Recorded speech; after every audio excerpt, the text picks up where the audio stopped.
నిజానికి ఒక డిపార్ట్మెంట్లో మెడకాయ మీద తలకాయ ఉన్న ఏ మంత్రి అయినా కూడా ఏం చేస్తాడు, ఎంఆర్ఓలను ఆర్డీఓలుగా, ఆర్డీఓలను డిఆర్ఓలుగా, డిఆర్ఓలను మరి అదనపు కలెక్టర్లుగా అట్లా రూల్ ప్రకారం ప్రమోషన్ ఇచ్చుకుంటూ పోతాడు.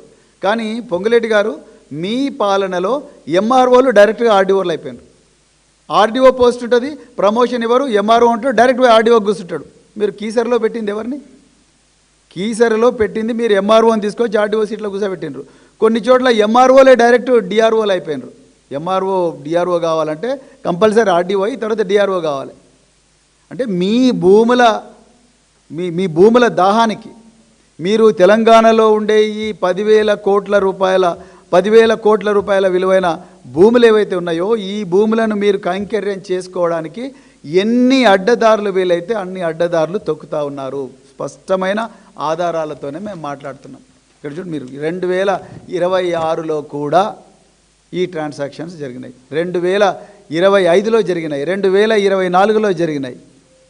మళ్ళీ మీరు ఉల్టా మళ్ళీ ధరణి అని రాయిస్తున్నారు. మరి భూభారతిలో నా హయాంలో జరిగింది ఎందుకు రాయించట్లేదు శ్రీనివాస్ రెడ్డి గారు? మీరు ఒక్కరోజు కూడా దీని మీద ప్రెస్ మీట్ పెట్టలేదు. రెండోది, మీ అధికారులు మరి ఒక కమిటీ వేశారన్నారు. కమిటీ ఏం రిపోర్ట్ ఇచ్చింది? మీ శ్వేతపత్రం రిలీజ్ చేయండి, ఒక సిఐడి ఎంక్వైరీ చేయించండి, లేకపోతే ఒక సుప్రీంకోర్టు న్యాయమూర్తితో చేయించండి, లేకపోతే ఈడీకి ఇవ్వండి, లేకపోతే సిబిఐకి ఇవ్వండి. ఎందుకు ఇవ్వడం లేదు మీరు? ఇది 10,000 కోట్లు. ఎందుకంటే ఇందులో మీరే లబ్ధిదారు. మీకు సంబంధించిన రాఘవ కన్స్ట్రక్షన్ ఇంకా రకరకాల కంపెనీలు ఏవైతే మీ అనుచరుల కంపెనీలు ఉన్నాయో వాళ్ళందరూ దీంట్లో లబ్ధి పొందుతున్నారు. కాబట్టే ఈరోజు భూభారతి పోర్టల్లో జరుగుతున్న ఈ దొడ్డిదారిన అక్రమాలు మీరు బయటికి రానివ్వడం లేదు. నిజంగా తెలంగాణ రాకముందే కాదు, అసలు ఆంధ్రప్రదేశ్ వచ్చినప్పటి నుంచి ఇప్పటి వరకు జరిగిన భూ స్కాముల్లో మీరు మీ హయాంలో, పొంగులేటి గారు వినండి, మీ హయాంలో జరిగిన ఈ భూభారతి స్కామ్ ఏదైతుందో అది అన్నిటికన్నా బాహుబలి స్కామ్.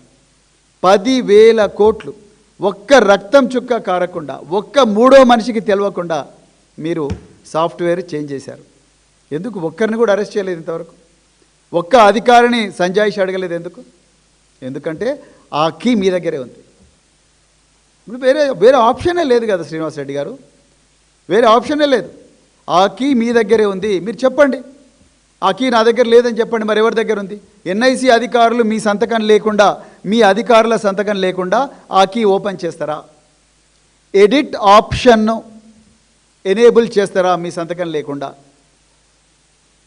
మీకు తెలియకుండా ఈ మాఫియా గ్యాంగులు ఏవైతే ఉన్నాయో వాళ్ళు ప్రతి మీ సేవా సెంటర్కి పోయి, ప్రతి రియల్ ఎస్టేట్ కంపెనీకి పోయి మా దగ్గర అసైన్డ్ భూముల వివరాలు ఉన్నాయి, మీకు కావాలంటే మేము అసైన్డ్ భూములను పట్టా భూములుగా మారుస్తాం, పిఓబి నుంచి తీసేయిస్తాం, నిషేధిత భూముల జాబితాను తీసేయిస్తాం, మీరు మాకు ఎంత ఇస్తారో చెప్పండి, అది రాగానే మీరు మాకు అగ్రిమెంట్ రాసి ఇవ్వండి, దాంట్లో మాకు ఇంత పర్సెంటేజ్ ఇవ్వండి అని మీరు అడగడం లేదా?